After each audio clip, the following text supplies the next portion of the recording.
और राम राम भाई सारे भाई ने अमेरिका तो बहुत दुख भरी समाचार है यहाँ जहाँ पलवन। तो भाई कल रात 23 सितंबर 2025 ने एक प्लेन उड़ा जॉर्जिया था। जॉर्जिया तो जाओ आर्मेनिया, आर्मेनिया तो सीधा इंडिया। एक चार्टर्ड प्लेन, ऐसा प्लेन जिसकी कोई ट्रैक भी नहीं कर सकता रडार पे, कोई कमर्शियल प्लेन नहीं था, जिसके अंदर 132 इंडियन थे।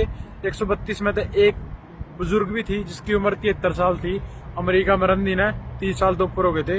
वो सारे सारे रात डिपोर्ट करे हैं उनकी, और सबका हथकड़ी थी, बस उस आंटी की हथकड़ी नहीं थी क्योंकि वह थोड़ी उम्र में बड़ी थी, जो आजकल चर्चा में भी है, जिसका नाम हरजीत कौर है।